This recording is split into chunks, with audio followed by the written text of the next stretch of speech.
Space,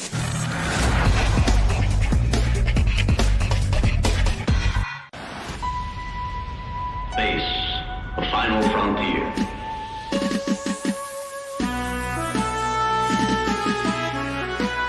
These are the voyages of the starship Enterprise. Its 5-year mission to explore strange new worlds, to seek out new life and new civilization, to boldly go where no man has gone before.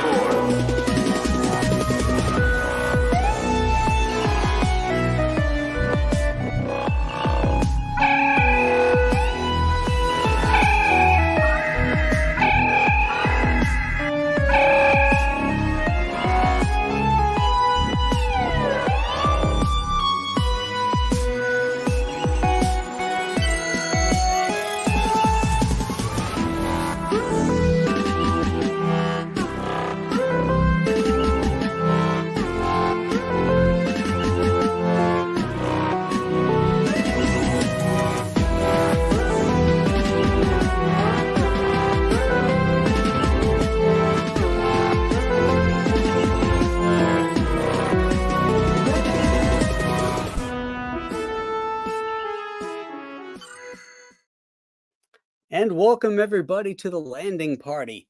I'm your host, Graham Nolan, and tonight's captain's log is Stardate 2508.20, and we are talking about episode 64, the Tholian Web.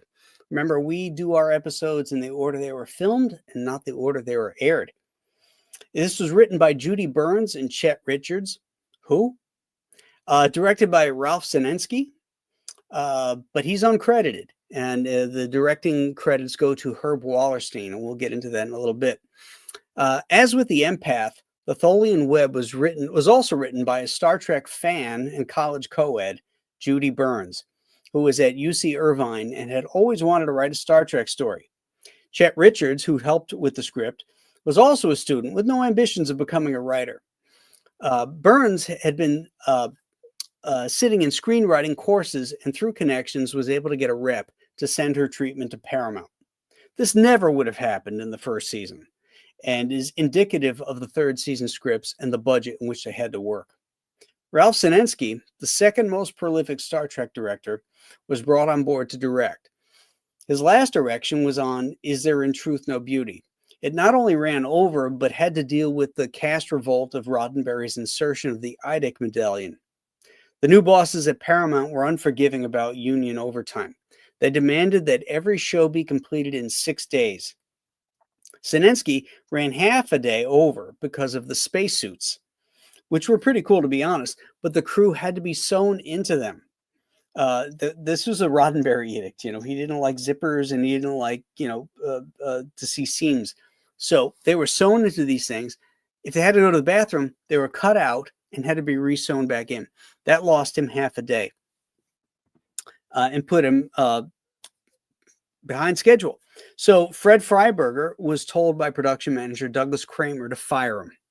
Hollywood being a small universe, this affected Senensky's, Zelensky, that's the era we live in, huh? Senensky's ability to work for almost 2 years. So there is our captain's log, my friends. Let's go back and bring the crew in here. We have the hole in her web, Mr. Ron Garney. Interdimensional Aaron, weak. And of course, compared to Ron, it's the lovely that Star Trek girl. Hello. Landing party. All I see are Star Wars. Well, I won't say what I see there. Where are you? Okay, so I got my time mixed up, and right now I have my teeth whitening strips on, and I have like 20. I have 20 more minutes to go. So it's always something with you, isn't it? Also, 20 more minutes. There's a wasp nest in here, so if you see me scream and run, that's why. Is it really?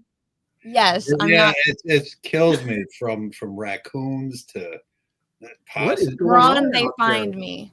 They sure do. You are unwanted creature finds me. You have a natural musk or pheromone that draws animals to you. Animals, bugs, reptiles, they just find me. And fruits. It's not amusing. And fruits, peaches. Yeah. Peaches, that's right. And baby Peaches. Yeah. Oh, Who's my God. crawling, by the way. Wow. Really? And all she does is crawl away from me all the way to daddy, and I'm not Yep. amused by that. Now it's either. all about stopping you from killing yourself. Yeah, buddy. That's funny. all that work, and she's a daddy's girl. Nah, what are you gonna do? It happens. I'm not amused by My, it. my first daughter was a daddy's girl too. I used to drive my wife nuts. All my kids are daddy's kids up until a certain age. Then they can't wait to get away from me because they're so worried I'm going to say no to something. But then they Or you're come going to back. embarrass them. They come back. They come back later, though. They do come back later, which is really cool. I like this episode a lot. I'm just Now, going to let me ask you, Aaron. that. Now that you rewatched it, right? Yep. Okay. And you still feel that way? Yep. Okay. No, I'm going to tell you. Here's why. This fits into the paradigm of what I like in Star Trek episodes. You had like a villain. You had something on the line. There was, Kirk might die. You had the Tholians making the web. Yeah, there's some stuff that didn't work, but it had all the elements that engage me when I'm watching these episodes. I like the action. I like the adventure. I like something to be on the line. And I actually, even though the Spock and McCoy stuff was, I thought McCoy, for being the third season, probably shouldn't have been as harsh to Spock as he was, but you still had that back and forth that, I kind of like. And he did apologize for being a dick by the end of it. So anyway, go ahead. Yeah, I got to agree. I feel like McCoy was a little bit over the top at Spock. Dude was just trying to make sure that Captain Kirk, he was trying to do the right thing, Right. And McCoy's jumping all over him. Yeah, I thought that the whole McCoy Spock thing was completely out of character. McCoy made the assumption that Spock always wanted command, and he'd do anything, even allow Kirk to die to get command. Where the fuck does that come from? That I had a real problem with that too. I was like, come on, he knows it better than that. Then after he watches that's a terrible accusation. Yeah, it's horrible. It's a character assault, and then after they watch Kirk's video, McCoy apologizes, and not 5 minutes later, he's on the bridge castigating a Spock for his decision again, for which he has to apologize a second time. Doesn't it feel like this should have been like a first season episode?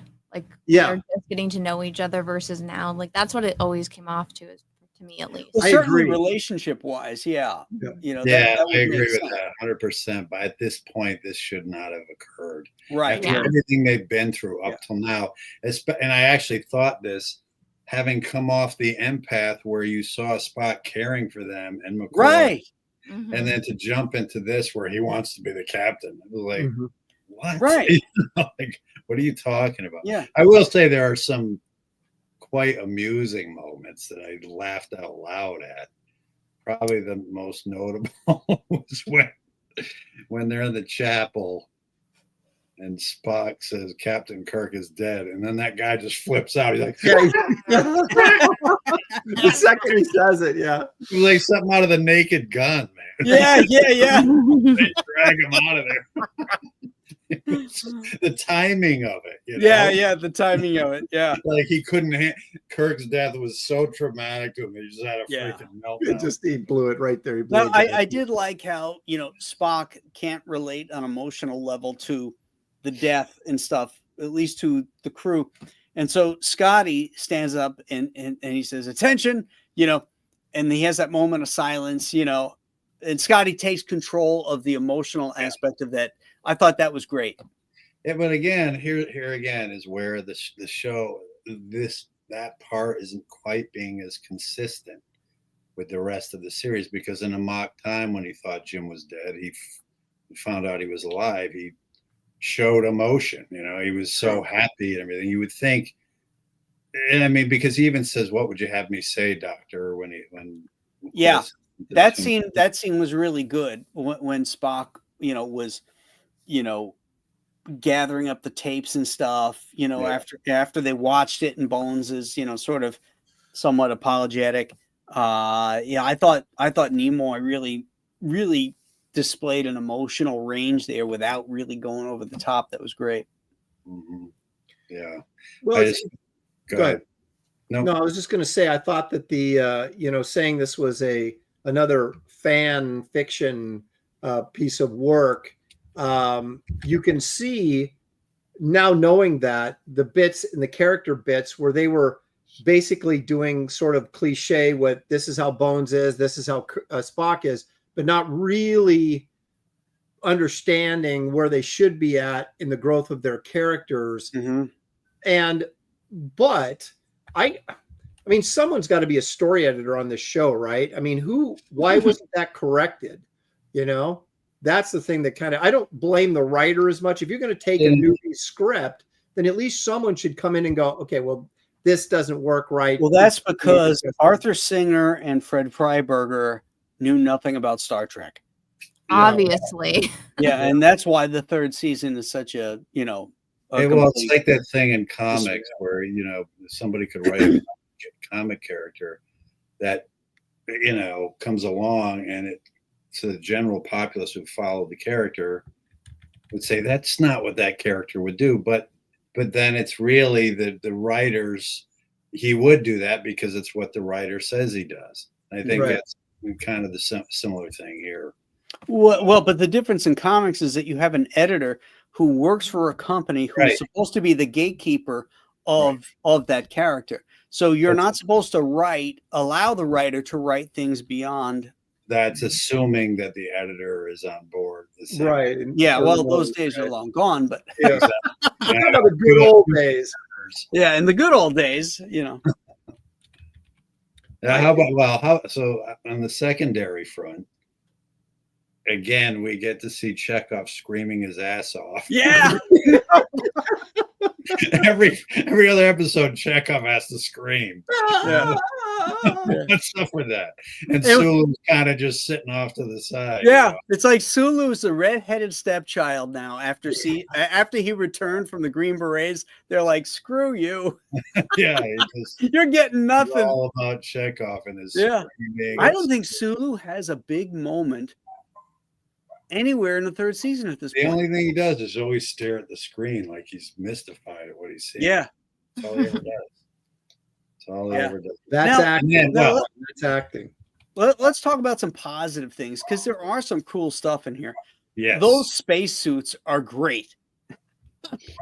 When you look at the spacesuits, they look like beekeeper outfits. Yeah, but look at the spacesuits they wore in the first season when they went down to the planet, the ice planet, where they all got the itchy hands and the Richard Matheson script. Those things, they're supposed to be these spacesuits, and he lifts up the mask. Were those spacesuits as much as they were in decontamination suits to avoid being infected by anything, or no? You mean a decontamination suit that has no seal? Yeah, you can just lift the or you can take your glove off and touch them. But my point is were they considered spacesuits? Well, I think there was no certainly they would have to be environmental suits because well, that's different than a spacesuit, though. Yeah, but they weren't in space either. It's an environmental suit because they were on the bridge of the ship.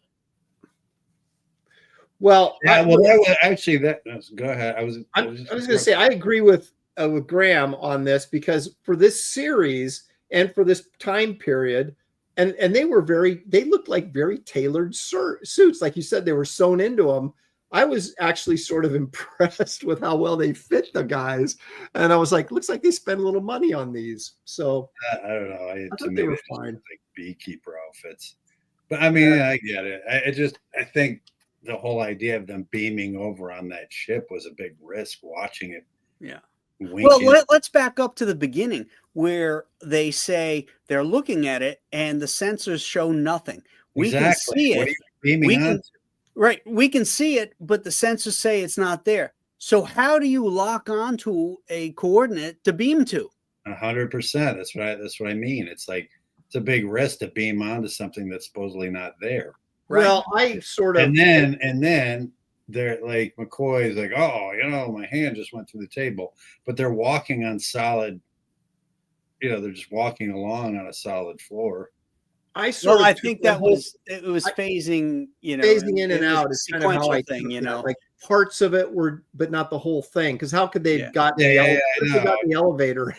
Convenient that it phased was through it, So Yes.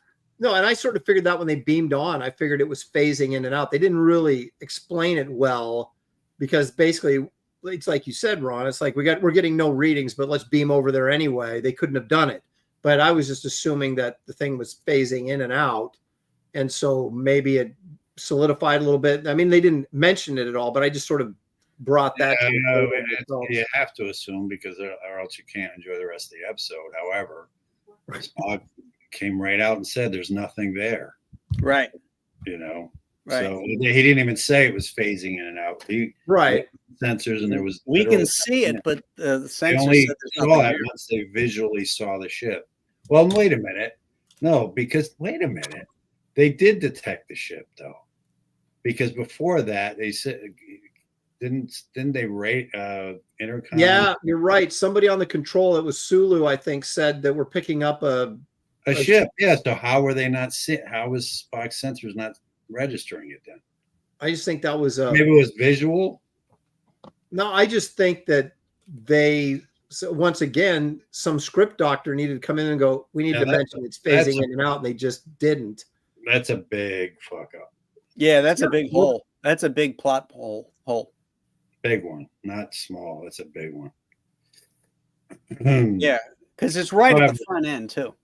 Yeah, I will say, speaking of positive, I love the Tholian alien when he comes on and the voice. Yep. Yeah, it's really cool. He's like burning or whatever. Yeah, it's just cool. This thing and that voice is just so very alien. So cool. You know who the voice was? That really felt like Star Trek to me. Who? Yeah, Barbara Babcock, Trelane's mother. Oh, was it? The woman in Plato's Stepchildren. Yep, she was on screen in Plato's Stepchildren, and she was also on screen in the first season episode where the two planets are at war constantly. Oh, yeah. The computer one. Yeah. I can't remember the name of it at this point. That old Babcock, she's everywhere. Yeah. She was great.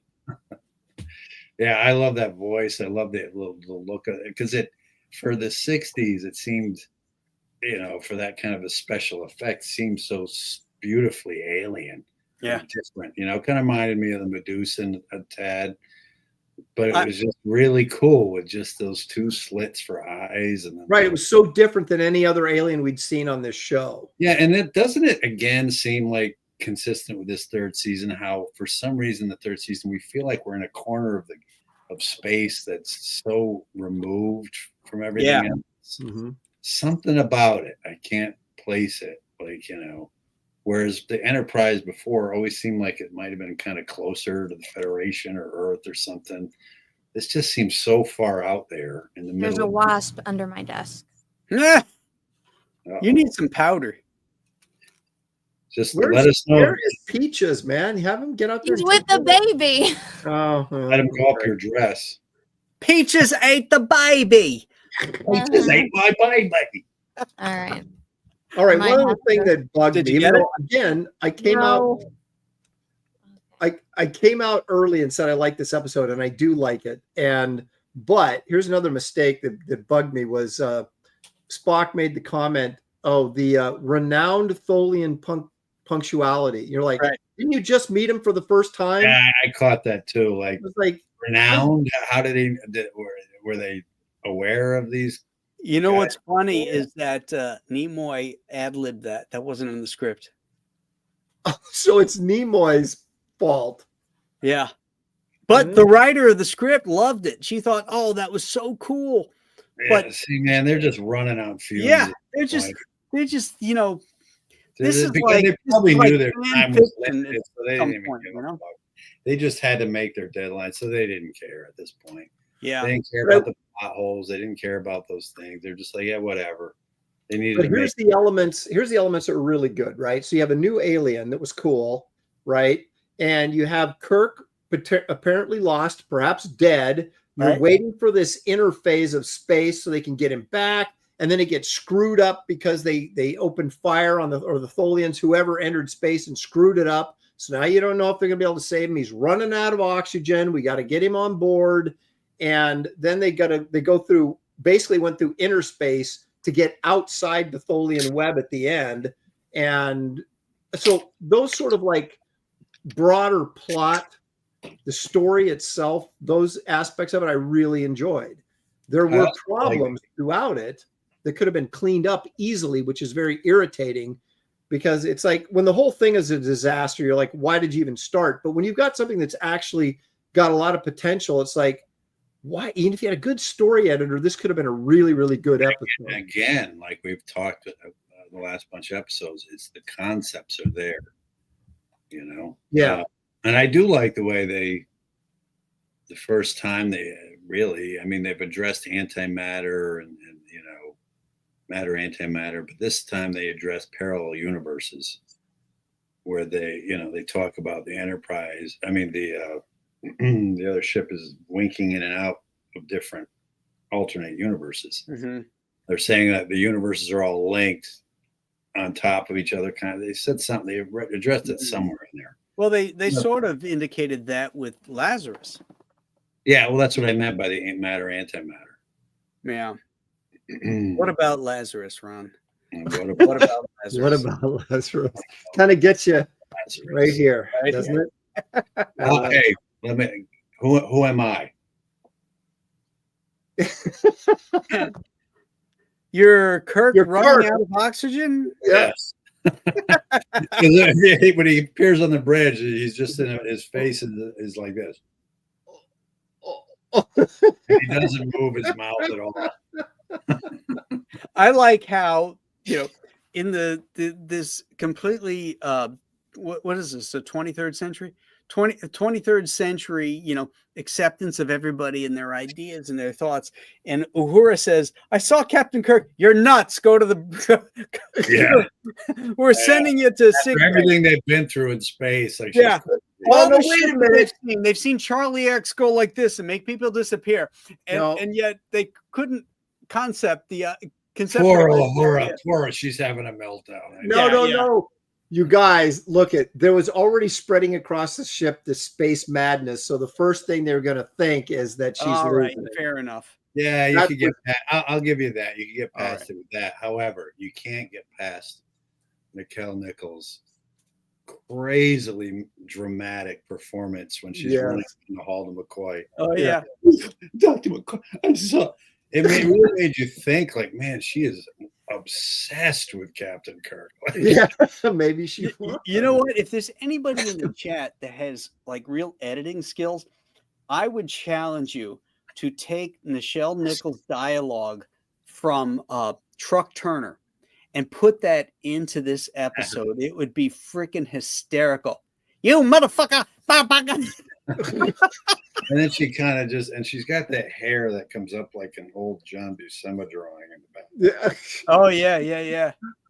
And then she collapses. Like, I like how Kirk appears in her mirror. Like she's looking in the mirror, and there he is. Yeah, that's true. Yeah.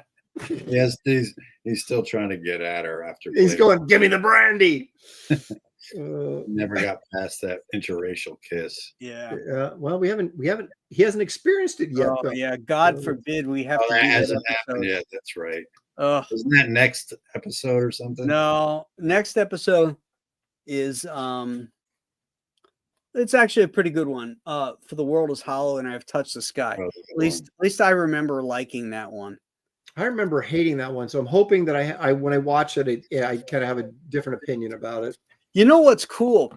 I think I posted in our private chat that I had read the Star Trek: The Motion Picture hardcover that Gene Roddenberry had written, and he goes into a lot of backstory. Like when Bones beams up to the ship, you know, he had left Starfleet because he was researching the Fabrini medical tapes that he had brought, and he had created all these serums and stuff to help mankind that he had got from the Fabrinis, which was in this episode. So there's these connections to these other episodes, which is really cool. Yeah. No. Anna, catch that wasp. That She's doesn't dead. sound She's good. lying dead on the floor. She got stung and had an allergic reaction. She's dead. all over her body. Yeah, she looks like what was that? Food of the Gods. When Yeah. the guy got stung by these giant bees and all swelled up. Oh no. Yeah, and the 70s were full of nature gone wild movies, weren't they? Oh yeah, yeah. So it's very weird at times because there's a lot of that Gene Roddenberry sexuality in it. It's sensual Gene. It's there's some weird shit in there to be sure. But there's some great plot hole fixes and expansion that help tell that story better. But yeah, you're right. I have a question. Didn't you say early on here as we entered into the third season that Roddenberry came back and became more involved in the third season? Yeah, at points that was true, but at this point he's long gone. Oh, okay. So he checked out. So I was like, why wasn't he doctoring the scripts and making sure that this stuff was consistent? Yeah, no, he's long gone. Yeah, he's not doing shit now. And Paramount is running things that Douglas Kramer, he's like a real asshole, as far as like budgets. They saved like $2,000 on this thing because they filmed it all on one set. And so they were only, I don't know, like at this point, like maybe $2,000 or $3,000 over budget, which compared to first season is incredible. I'm surprised because I was wondering if this episode maybe cost money because of the spacesuits and then because of the special effects with the Tholian web stuff. No, all that stuff actually, and because of the fact that they didn't have to do another set for the other Enterprise or the other Starship, it actually saved them like extra $2,000. Well, they had the Tholian ships were new. I mean, I would have thought. Yeah, but all that looked like, that was such a cheap looking ship. I mean, it wasn't too much to that. Well, I watched the remastered ones, the new digital stuff. Yeah. So they were better in that than they were in the original. So that's what I just saw. But still, you still got to create the web itself holds up really well. I mean, in the original. In the original, yeah. That guy, the guy was only like 20-something years old who did that, and it was a panel. He had to actually scrape that out of the film. Oh, like stop motion animation. So he had to do it, individually. It took him a long time. I think it said 6 months to do it. I would hope they were paying a minimum wage. That'd cost you a fortune, man, to have somebody do that. To do the web, what do you mean scrape it out? You could literally, they scratch the film. Yeah, that's like scratch the film. They were scratching it to make the web. Yeah, on the film, on the actual film. So then you show it. Yeah. Cool. What a pain in the butt, though. My God. Oh yeah. Imagine. They had to do it each frame, like each cell or something, or each. Here, share my screen. I have the before and after pulled up. Oh. Okay. I think the old one looks better. Yeah, so do I. I didn't like the new one. I like the look of the color of the ships too. They're just more interesting and colorful and has more personality to it. Well, the one on the left is definitely more colorful. Also, it looks flatter on the right. Like it just looks like flat CGI. Where something about that animation. Are you sure those aren't flipped? No, because if you go earlier in here and you see the difference in like the ships, see. Even the ship to me is better. Yeah. Yeah, look at how much brighter it is. It's too next gen. They're trying to be too next gen. It's like I like the old part of one of the things that the thing about Star Trek, it really was lightning in a bottle because everything about it worked as this unique sort of synchron, even the effects, everything lent. Yeah, I like the old one. Yeah, I like the old one better too because when the phasers hit this one, there's like this really wonky. The way it bounces off the phasers is kind of wonky, and it wouldn't be at that perspective either. I don't know. I like the glow with the phasers in the original effects too, versus this kind of straight light. Yeah, I've always loved that blue. I remember trying to recreate that in drawings with magic markers and stuff. And I was trying to get that blue look. I just thought it was the coolest blue and that red. That's what I mean about that show, man. Everything's something about it, man. It just had that extra something, you know. I can't tell you how many detentions I got at school for drawing the Enterprise on desks that I would have to stay after and clean off the desks. I kid you not. Again, Graham. Oh my God. Don't you know the nacelles are at the wrong angle? Oh my God. That would have been cool if I had a teacher that would say that. You're staying until you get those nacelles right. It's not what it looks like. I just want to tell you. Let me show you what it looks like. Okay, now clean the desk. If it was a physics class, it definitely would have happened that way. Because like my son, his teacher he was physics or something, was all about that stuff. Loved it. You know, he was always asking him about the comics and things. No kidding. That's cool. Can you play that, Anna? Can we see some of that? You want to get flagged? I'm not. All you have to do is put a different music or something. You're not monetized. Oh well, I'm monetized, but I'm not. I didn't hit monetization on this episode. Okay. I usually hit it after the fact. Yeah. I don't have volume on, but there you go. You know, I like the original so much better. It's not. You know what? It's not that big an upgrade that it's worth it. To be honest. Yeah. Yeah. There are others like the Doomsday Machine where it's definitely worth it. Yeah. But this, you know. Well, I get it. They had to do it for every episode just that way they can sell it. Because it's like you're not going to buy an entire season just because one episode is. Did they redo the Alien? I think so. No, they didn't. No, I don't think so. Let's see. Hold Yeah, on. look the I same. Okay, now that looks better. That looks cool. You think? I still don't even think it's that much of a difference.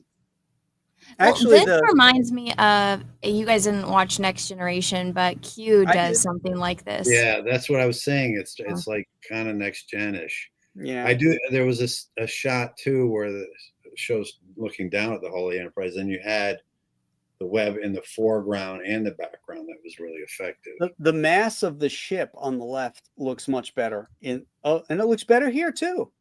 That looks like a model on the right. Yeah, this looks like really bad CGI. It's just not as good. And what's with the red stripe going down the middle there? Well, it's here, but it's super light. Yeah, see, it's super light. Yeah, it always had a stripe, I think, but it was very much more subdued. Look, there's stripes right here too. That's a more interesting. The original is a much more interesting angle to shoot. Much more interesting angle. Yeah. Yeah, well, it just wasn't necessary to redo a lot of this, unless. Well, you know what the difference is. You got, the guys that did the effects for Star Trek, the actual show. You had guys that really knew what they were doing, and then you got some computer guy, who maybe wasn't quite as creative or as good, but knows how to do the. We'll see, like this, where it's pretty much the same shot. Yeah, that one I'd say I think is a little bit better because of the lighting on the Enterprise. I like that lighting, and I like the foreground effect is probably a tad bit better because there's more. The web energy is more potent in the new one. In the foreground, yeah. But it's not enough to say let's spend the money on this because that's pretty damn good on the left. Yeah. I mean, for its time, compared to 30. Well, I think it's what Anna said. It's like you can't just do a couple episodes. You got to do the whole thing if you're going to do it. You're going to yeah, but they don't do everything in every episode. That one's not bad either on the right. That one's pretty good. Yeah. That one. I do not like the way in this one, there's a tangent right here. I was just going to say right the tangent going right under the hull is exactly right. I don't like that. Mm-hmm. But I do like the way the Enterprise looks there. I love the way they remastered Chekhov when he was screaming. So he sounded even more like a girl. They remastered his crotch to look bigger there. Yeah, exactly. part of his contract. Good for him. His contract. You know what else? Here's another reason this episode's so good. What another great Scotty line, right? The ship's on the line. They're trying to save the captain. This could be doom for the Enterprise. And he says, does it make a good mix with scotch? It should. I'll let you know. Look at that now. Yeah, I know. I caught that too, Aaron. Like the one on the right looks like Shatner's doing stand-up or something. Like, it's just, What makes you think he's not? yeah. And Maybe that's what he's doing out in space. He's like, take my mother, please. Yeah, Yeah, he's entertaining the Tholians with his stand-up. Dickory, Doc. He's doing Rocket Man. There. He's doing Doc. He's doing Dice Clay. Rocket Man. Oh gosh. Okay, well, since Ron stepped all over my Scotty joke, but didn't you guys think that was? I mean, I thought that was right up there with what was the one with the Western episode where he goes, where did you take a drink for? He goes, to kill the pain. He goes, it's not painful. He's like, you should have told me sooner. I mean, Scotty. The problem with this one, Aaron, is that, as you said, they weren't out of the woods yet, and they're trying to figure things out. And Scotty's going to go, get hammered. Right, he's going to go off and have a drink. I know, but it was still hilarious. Regardless, it was funny, but they got out the of cure context. and everything. And then Spock comes up and he's complimenting, like, your presence was missed, Mr. Chekhov. And he's all of a sudden seems happy because at least they got the cure for the space. I think that was a response to the tongue lashing he got from Bones. That's what I mean. More agreeable to the crew and more captain-like. Because at that point they still I like that. They're calling him captain at that point. Yeah, they started calling him captain. I really liked that part because it was kind of like, it was almost like settling in. They're still hoping they can pull back Kirk, but if not, this is the new normal for them. Well, I wouldn't make that as far as they knew Kirk was dead because Spock pretty much said it. Mm-hmm. Yeah, because that was after they blew the interface and they weren't sure if he was, the thing that one of the things that when you look at the structure of this story, it's actually really solid because you're constantly throwing drama or conflict against everything in the story. It's not enough that the captain is goes missing and his life is in danger. That's enough conflict for a story. Now you've got these aliens that have come in that are trapping you, and now you have a time-based story because you got to be out of there. You got to be in the interphase at the right time to get the captain. And the introduction of those aliens has messed that up. That's great drama. The way that was the story is structured, it's the execution of it where it falls apart, and that's really a lot of the story of the third season. Yeah, that's what Ron was saying. There's a lot of great concepts in the third season, but they just weren't able to pull them off. Yep. And there was also the phaser fire into that area of space, which also thwarted the recovery effort. Right. And the funny thing is, they talked Spock into doing that, and then he did it and ended up screwing up the interface. So there was kind of a little bit of irony there as well. And McCoy's all jumping down his shit over it. Yeah, that was the biggest thing, is that McCoy was off model in this, that he was just, for him to make that assumption that Spock had wanted command and that he was going to do anything, he would allow Kirk's death and all that kind of stuff. I thought was way over the top. Wouldn't it usually be switched? Like, it would usually be Bones trying to be like, we got to save Kirk, right? Yeah. Well, where did we see that before in Star Trek? I know we saw it in the motion picture with William Decker and Kirk. But didn't we see some accusation like that at another point somewhere? With Spock? Regarding Spock, yeah. Yeah, it was in the Galileo 7. Oh, that's it. That's it. That's the one. That's the one. But see, Yeah, that where was he that was totally there, disrespected. right. Yep. I That was hated much that episode. earlier in the show, so it made it a little more, you could get past it because Bowman didn't really know Spock and just didn't like his his demeanor. Yeah, I didn't like that episode much. So I don't yeah, know, so man. McCoy almost became like Bowman in this one. Yeah.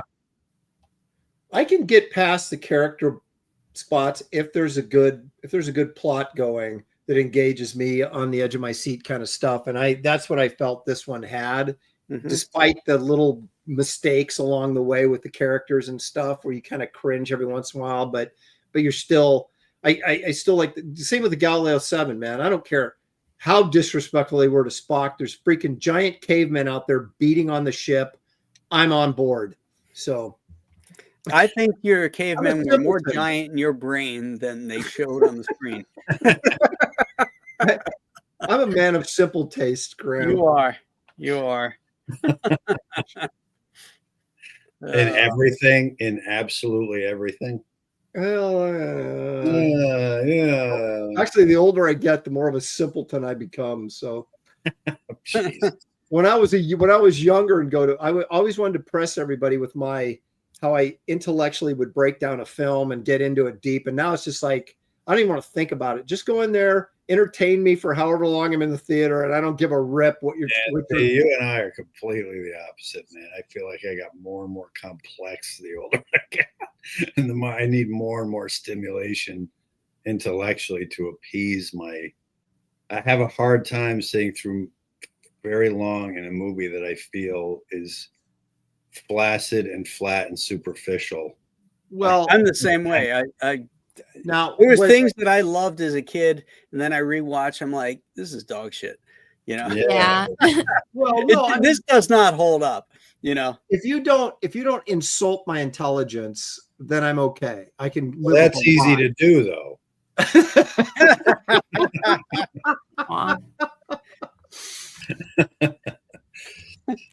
Just kidding there, buddy. No, but I am more plot driven. I'm more like George Lucas as I've gotten older. I'm more plot driven and not as character worried when I watch You movies. just said, so you're contradicting yourself. No, I'm not. You just said that you give me the monsters and this and that, and now you're saying you want it to be more plot driven. Well, that is part of it. Is the plot? I'm talking. no, that's you guys are character. always. Yeah, you get. Well, that's what I'm saying. Is the character stuff is not as important to me. The mistakes in the character, as long as the plot and the action keep me occupied. When I have time to sit around and think about stuff, then that's when I have to start Character is intellectualizing. everything. Character is everything to me. You could have shit for plot, but you could have interesting characters, and you just sit there and watch them. You know, No. look at Pulp Fiction. You know, who cares about the plot? They're just interesting characters, there and a every plot? time they're together, they're talking about Yeah, and Plot? the Royale with cheese. You know, yeah, the The dialogue. plot's about drives. fate, Aaron. Huh? The plot is about fate.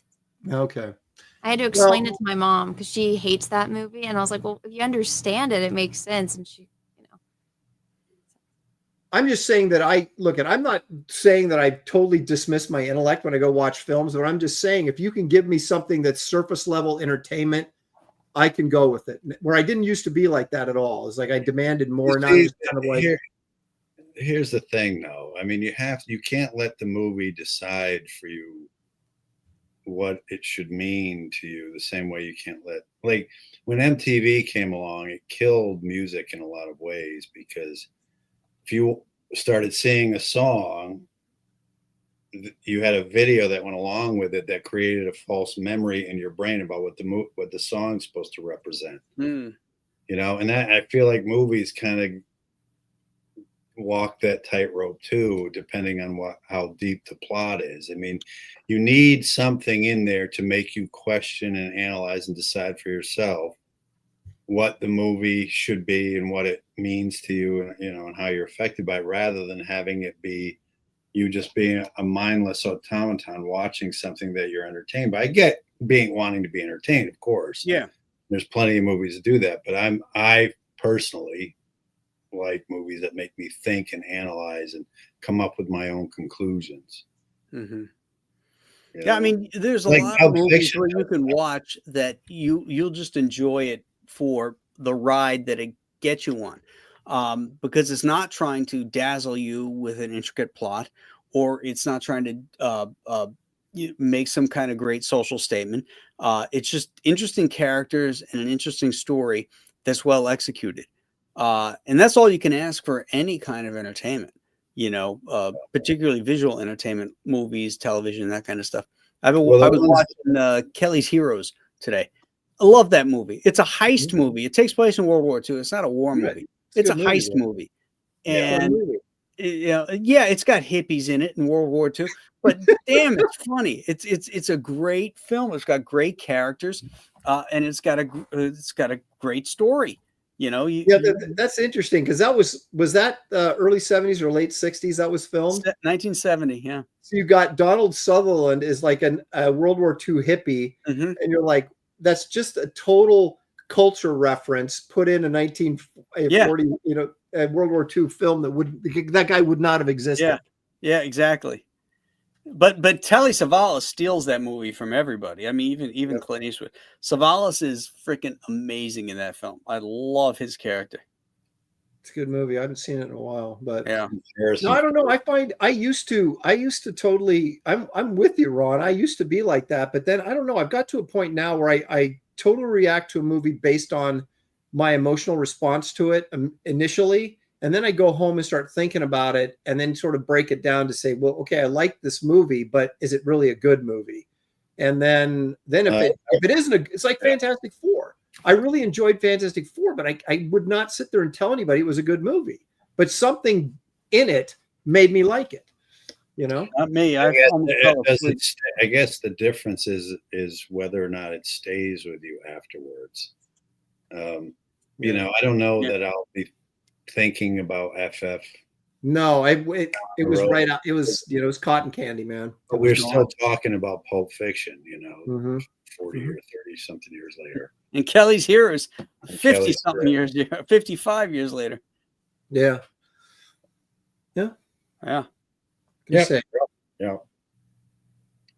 All right, let's get some grades. Go ahead, Anna. It's now I'm last, or Graham's last. Yeah, but you said the hole in the web is first, man. You got the pole position, but Anna said the least throughout the whole show today because she was chasing a wasp. Yeah, so we don't really know how you feel about this, Anna. So your grade. Oh, so I get to go first. I know. Well, get it over with because you're whitening your teeth. So no, I finished that. I left and brushed my teeth. It's all nice and white. I like the way she's talking like she's Helen Hayes. I went to brush my teeth. I was showing you. Anna has to go last because whenever she does her grade, then she explains why she graded that way. Then we all lose our minds and the show keeps going. So, all right, you know what? I'll go first because I never go first. Yeah, let's just change it up for once. Yeah, let's change it up. All right. 4. Oh wow. I didn't see that one coming. Brutal. It's you launched that less out like than average. Torpedo, that one. I'll go 4. Yeah. What do you think of that? You had that loaded right in there, ready to just freaking. No hesitation. Didn't even say, I got to think about it for a second. 4. All right. So tell us why. Pretty low grade. The main thing is the McCoy and Spock situations, because there's a lot of those that takes up a lot of screen time, is Spock and McCoy, and I just feel it's completely off character.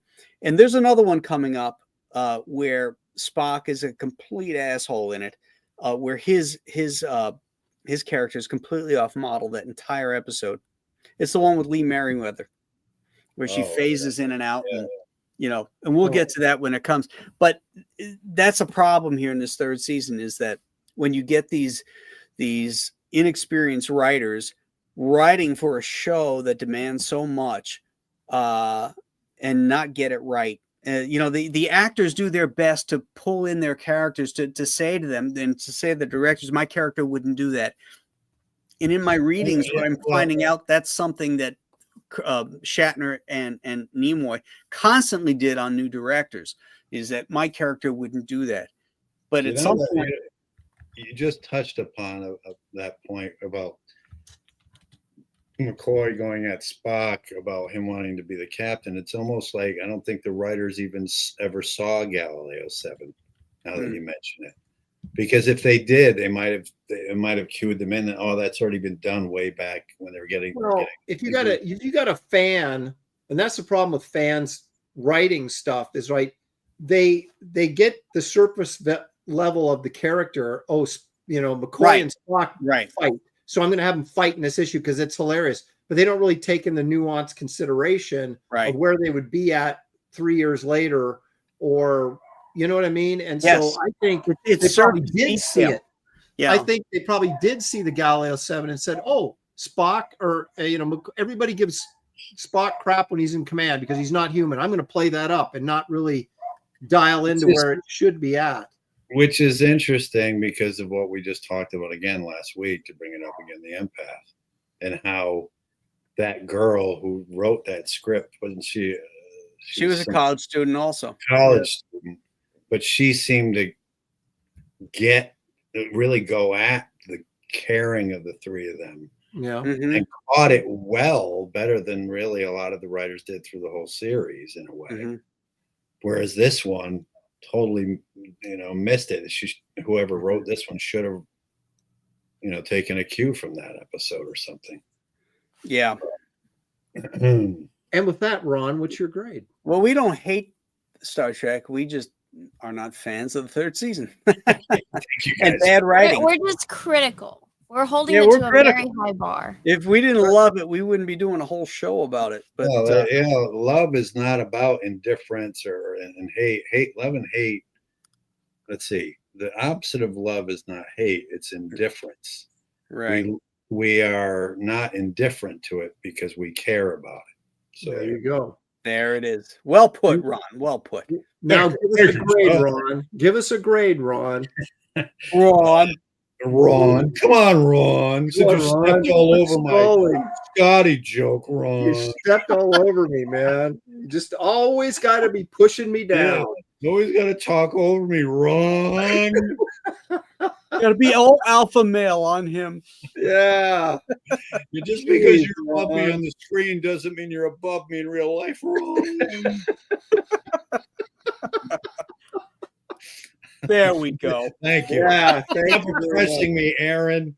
Yeah, I'm going to press you right now with my Sitting score. on Now my that I'm in head. front of you, now I'm going to right give you up my Take control, Aaron. You've got the power now. Aaron, look, I'm going up your intestines. Look, my arms are your arms, Aaron. Ron. All right, I'm giving this a 7 because of the dramatic elements in it, in the plot that carried it for me despite the inconsistencies in the characters. There you go. 7. Wow. 7. I like this episode. It's one of my favorite. It's my second favorite third season episode. What did you give the empath? I don't know, a 0. I think I gave it like a 3, maybe. Okay. I hate the empath. I Wait, still this hate is it. your third favorite of the third season? Second, I like the Enterprise incident, and this one is my second favorite of the. Wow. And then the Western one is probably my third.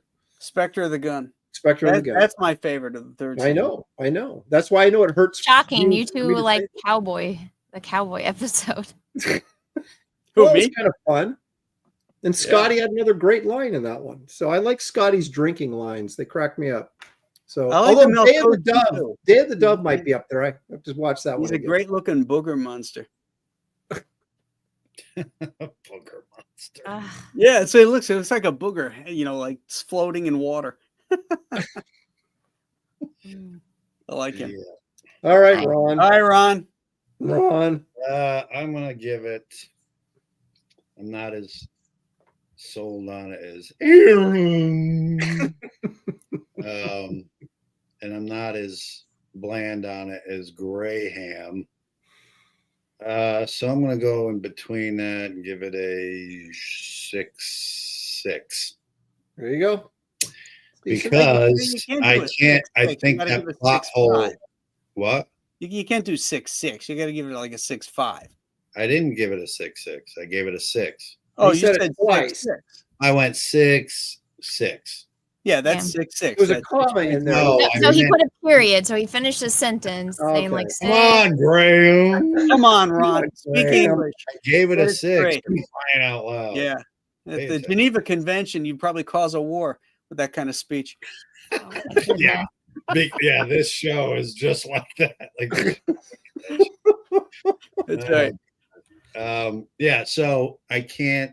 I really am taking a lot of points off for that ginormous, freaking, volcano-sized hole in the plot about the ship not being able to be detected. Ah, right.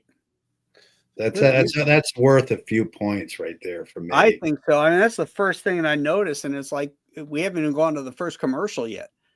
Yeah. My problem with that, I think, is that I've seen the episode enough times that I filled in the blanks for them. It's hard to watch it like fresh after you know what I mean? So that may be why that didn't bother me as much. The other thing I forgot to mention that why it bothered me, and which brought down another point, is that Spock lies in it at the very end. No, he doesn't. He doesn't. McCoy lies. Well, excuse me. Hey, no, I'm ready for this. I am ready for this. Go for it. Let's hear it. Spock sort of he skirts around it, and he just kind of shakes his head and like, well, no, we were so busy that, and he never finishes it. It's McCoy that's lying. You gotta watch. Spock goes along with him. I was watching that very closely, and he does lie. I don't agree. I watched it closely. Watch it again. Watch it again. You watch it again. We'll both watch it again. Okay. All right. I'll watch it And again. we'll come to the conclusion next week. All right. Because I agree with you on the first part of it, but then right at the end, he goes. In my opinion, he steps over into lie territory there. Okay. Well, he's definitely hedging. And just the fact that you hedging thought the about it yourself means that you were questioning it too. Well, I was wondering because I remember that scene in the show, and I was like, "Does he lie at the end when they?" And then I watched it closely. I was like, he kind of danced around it a little bit. So, anyway, Anna, My turn? yes, Okay. finally. I think that the plot of this episode is good. You have stakes, you have tension, there's drama. The execution, though, I really don't like. I mean, I'm used to them fighting, like that sibling jabbing, but it was so out of character for McCoy to be that way to Spock. Like maybe if he just met him and he didn't know him, but also it's like I think McCoy and Jim are closer than anyone. Like obviously he has a bond with everyone, but their friendship seems to surpass everyone else's. Maybe that's because they've known each other the longest. So I don't think that he would be so quick to be like, all right, let's just let him die. You know? I That agree was with you really out of 100%. character. I couldn't understand why McCoy, of all people, would question Spock wanting to save Jim. Yeah. Like I felt the same way about it, 100%. Yeah, that was like if it was a different character, it seemed like you remember the episodes where there's like the Commodore that's like, oh, let's do this, and then Jim's like, what did you do to my ship? Mhm. Like, why Right. are you in charge? It seemed like it was supposed to be a different character, and then they didn't have money for an admiral or a Commodore to be there, so they gave all of those lines in that plot to McCoy. And then Yeah, I know that would have filled that. it would have made more sense. Yeah, Somebody yeah. questioning Spock Yeah. is Like And it was a also- Commodore Anna, on the ship. Great You know? point, Anna. She saved up all the best for last. Yeah, that's Thank good. you. Excellent. And then Yeah. one thing that I noticed, like especially, it's one of those things where it's like, oh, you always knew it, but then it's like you watch something and you realize it. And nobody really questions Scotty. Like Scotty he should be a captain. Yes. Whenever Kirk is not on the board or the bridge of the Enterprise, Scotty is the best second in command. Right. And And you so- know, when he goes down, when they're having trouble with the transporter, he's just sitting up there. He feels very, very authoritative. It's like natural He's that like- he can command a ship. And even when he's doing something kind of dangerous, and the way that he just answers when people question him, he's like, oh, don't worry about it. We'll just do this, this, and this, and it'll work out. And it's like, oh, okay, it'll work out. You know why Scotty's not a he goes captain? down there to save the He's an transporter. engineer. No, you know why he's not a captain is because, as it was shown in this episode, he drinks on the job. So, Maybe that's why he's so good. And I also like the way they reference that without him, the ship's they're not gonna make it. You know, they say without Scotty, if Scotty's gone, then we're done for. You know, and that because he had to save the ship, the transporter. Especially since like the last couple of episodes. I mean, maybe I just am rewatching the third season because the baby likes to watch it because she likes the bright color. So she'll just stare at the TV. So I'm like, oh, this is great. She's not fucking. If she likes bright colors, she would love The Godfather. Oh my God. No kidding. Well, watching them over and over again, back to back, it's like there is so many times where they would have all died if it wasn't for Spock, especially Spectre of the Gun. They would have all died if it wasn't for him figuring it out. So the fact that everyone is so against him and questioning him when he's trying to save Kirk. It's like, didn't he just save you like the last 10 episodes and now you're questioning him? Right. You know, so that kind of throws it off. And also, I think I know it's the entire plot of the episodes that they're trying to save Kirk, but the fact that he is barely in this episode, I think really kills it because, I mean, you realize when he's not there, how much his presence really impacts the episode and matters because the entire time you're just waiting for Kirk to show back up. So having that little video of him, it's like, oh, finally Kirk is here or Kirk is back. I couldn't agree more. And that's why I dislike the Galileo 7 because he's hardly in it. And when he is in it, he's being bullied or by that shitty ambassador who's got the ugly looking suit. You know, and then Spock is getting, you know, browbeaten down on the planet. That's why I hate that one so much. But you're right. I mean, Kirk drives Star Trek. That's what the problem is with too much democracy. You know, when these people are allowed to keep questioning the orders of their superior officers. Well, I get that McCoy is technically the second highest rank person on the ship, but though he's so disrespectful to Spock, even though he knows Spock. He has to keep it to the medical reasons. He's not there to make military decisions. See, he can he challenges Kirk all the time, but he doesn't disrespect Kirk. Yes, and he disrespected because one of my all-time favorite scenes is the scene where he's on the bridge in the Corbomite maneuver, and he's talking about Bailey, and he's, I'm going to enter it in my log that you pushed him too far, and then that's no bluff. And then Kirk is like, anytime you can bluff me, Doctor, you know, because he's got all this shit going on, and the fucking doctor's jibber jabbering about one crew member, and everybody's going to get killed if Kirk screws up, and he loses it. And then Bones eventually apologizing. Well, I don't know why you don't punch me in the face.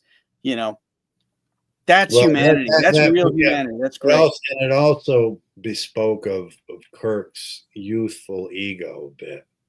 You know, I mean, it was more of an ego thing, and he was younger, not quite. You know, I mean, because, you know, let's face it. I mean, you know, when you're 30 years old, you're still not as wise as you're going to be at 50, you know. Oh yeah. And you're where you learn the lessons of having a brash ego. So Anna, give me a number, Anna. I thought I did. I said a 5. Oh, okay. There it is. I didn't hear it. I didn't hear the 5 The reason either. it's that high is because I think it's one of those episodes if it's on, you can watch it and be entertained. And I really think it should be in the first season, like early in the first season, not I agree. in the 100%. middle of the third. If it was written by the writers in the first season, it would be a much tighter and more interesting episode. Yes. The only way they would have been able to pull it off is, like she said, if there was another antagonistic character, or if Spock, it was part of the plot where somehow, like it was in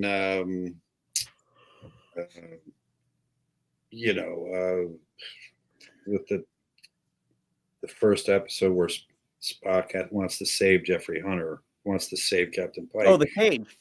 Right. So he looks like it's a mutiny or something, or or he takes control of the ship. Would have to be a plot reason for him to be accused of that. Mm. There's nothing in there that Right. even remotely resembles any kind of character motivation for Spock to want to be captain. Right. Yeah. Mhm. Well, even in the Enterprise incident where Kirk was going crazy, supposedly, Right. Spock was reluctant to take control of the ship. And that's the thing is they all know that Spock doesn't have, this chip on his shoulder about being a captain. He doesn't he want command. he just does it because that's his job. He said it many times. He doesn't want command. He's a science officer. Yeah, Yeah. he wants to evaluate and discover science and stuff like that. He's not interested in command. Yeah. I mean, even when in Spock's brain, that's why again it's so out of character. He's accused of being so cold and lifeless, and but then in Spock's brain at the end, they're having a jovial moment where Spock is just so into the fact that this civilization, they lived above and lived below, blah blah blah. And this schism came. Very animated. He doesn't have. And then he gets interrupted, and he's like, "Okay," and then goes back oh shit.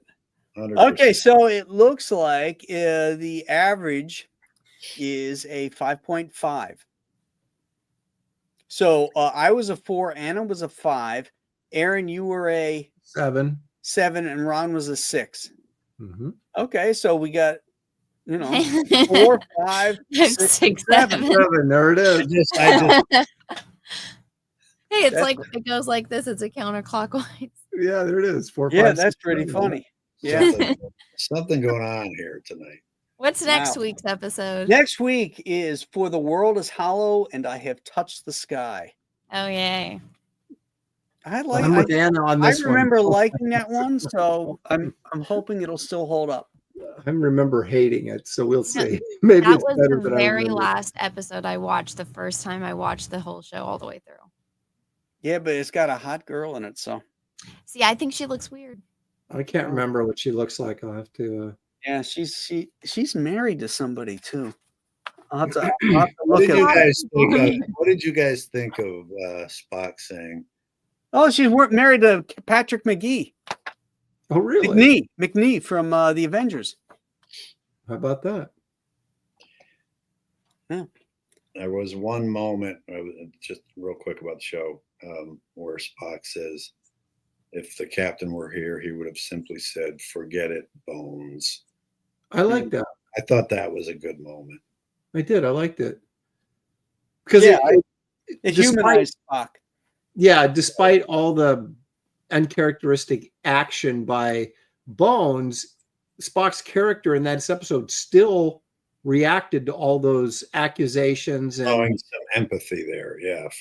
and he tried to look. He tried as the episode went along. He tried to assume a more less of Spock the science officer and now Spock the captain. How should I treat these people? I should be different than what I've been treating them. And so I like that part of it too. I can't wait for next week when we get to see McCoy about to drop a rock on someone's head, and then the power of the beauty of a female just stops him in his tracks. He's like, Yeah. oing, oing, oing, oing. Yeah. Then they come up out of the elevators.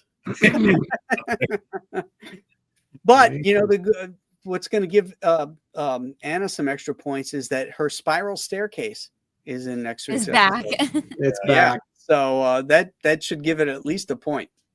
It must have just been sitting around on set. I know, well, let's use this again.